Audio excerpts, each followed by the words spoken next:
It's now time for the Rebirth Sports full game recap. We go all the way back to March the 18th, the year 2023, when the Nashville Predators were at home facing off against the Winnipeg Jets in a significantly meaningful playoff race in the Central Division matchup. Tomasino, Glass, and Duchesne make up your first line for John Hines. Sherwood, Novak, and Evangelista. Trennan, Sissons, and Smith. Afanaseyev, Jankowski, and McCarron make up your fourth line. Yossi and Fabro, Luzon and Barry, Gravel, and Foote make up your defensive pairings. And UC Saros gets the start in net. We are just 30 seconds into the game, and Hellebuck comes up with a save on Smith. It's the first shot on goal of the game. 50 seconds into the game, UC Saros comes up with a save on Nino Niederreiter. It's the first save of the game for UC Saros at 4:20 of the first period. Smith hits the post at 5:26. Glass converts for the Nashville Predators. His 10th goal of the season gives them a 1-0 lead. It was Foote's shot, more of a throw the puck towards the net from out near the blue line. It deflected off of Tomasino's body. It goes to Glass. Glass slick hands, puts the puck into the net at close range. 1-0 in favor of the Nashville Predators over the Winnipeg Jets at Bridgestone Arena. 6:28 of the first period, Saros comes up with a save on Nemetsnikov, plus the rebound jam at 8:10. Saros another save on Nemetsnikov. 8:21. Foote is off to the box. 5, 2, and 10.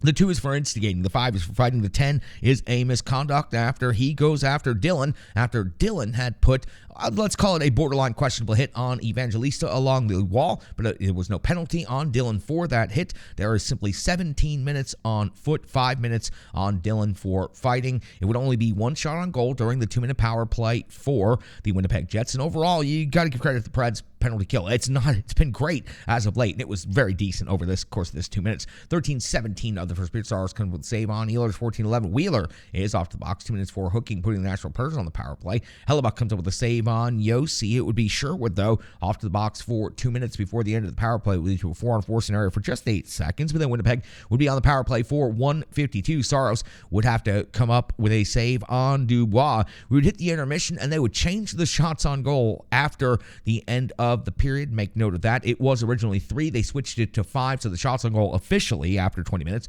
are 13-5. Now, bookkeeping going into the second period. We start the second period with Cal Foote still in the penalty box, serving his 17 minutes. The captain, Roman Yossi, has not returned for the second period after playing 10 minutes in the first period, and Matt Duchesne is leaving early in this game to get some equipment worked on. He would return, but that gets you caught up in the bookkeeping and the complexities of this game moving forward for the Nashville Predators. 2:45 of the second period, Saros comes up with a save on Barron. 6:03 of the second period, Saros comes up with a save on Menelainen. 6:47, Saros comes up with a save on Scheifele. Niederreiter providing the jam. 7:57, Fabro's off the box. 2 minutes for cross-checking. Soft contact, and I thought this call was perhaps unjust, but the officials on the ice deemed it that way. It was a reasonable penalty kill again for the Nashville Predators, and they're able to survive at 13-18 in the second period. Hellebuck's coming up with a save on Afanaseyev at 14:32. Saros, a save on Nino Niederreiter. 15:35, a 3-on-1 for the Winnipeg Jets is broken up by the back check hustle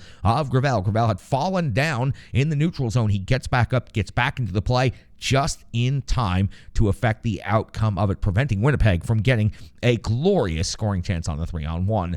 Hellebuck at 18-13 comes up with a save on Sherwood. 19-26, Saros responds, comes up with a save on Nino Niederreiter, who was all over the ice today at Bridgestone Arena.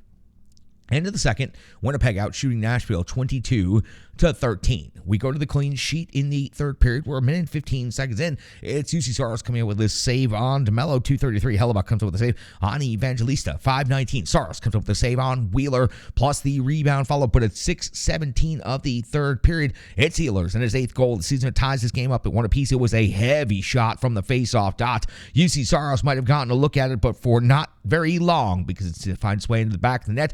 We have a tie game at 1 apiece. Before I could finish making that note, 6:51 of the third period, it's Evangelista breaking the tie, putting the Preds back on top 2-1, his 3rd goal of the season. Sherwood does the hard work, hunting down the puck hard on the forecheck, forces the turnover, gets the puck out to Barry to Novak. Novak with the setup, Evangelista with the finish. Nashville Predators find themselves back on top by a goal immediately. What a response. 7:59 of the third period. Trennan is off the box. 2 minutes for hooking. Saros comes comes up with a save on Scheifele, and the PK does its job again. 10-15, though, up in the third period. It's Lowry tying the game up at 2 apiece. His 9th goal of the season puts the Winnipeg Jets back on the board unassisted. 10-50 of the third period. Saros comes up with a save on Dubois. 14-50. Hellebuck comes up with a save on Fabro, and both of these teams, understanding the importance and the magnitude of the points that are involved, seem to just lock this game completely down over the final 5 minutes, playing almost exclusively in their own defensive ends. Kind of weird to see teams not even attempting to move past the red line, but we had both teams clearly knowing that they needed these points. Winnipeg holding Nashville off and allowing them to get just 1 point would be okay. For the Preds, though, Winnipeg picking up even 1 point is difficult. We at the end of the regulation, because over the last several minutes there was simply nothing to make notations of. Winnipeg does outshoot Nashville for the game 33-19. That's in regulation. We go to overtime. We start the 3-on-3, and we are only 55 seconds in, and that's when Dubois puts an end to this game with his 25th goal of the season, giving Winnipeg the 3-2 victory in overtime. Winnipeg ends up outshooting Nashville 34-20, so each team with 1 shot on goal in the overtime session. Preds had the first shot, did not go in.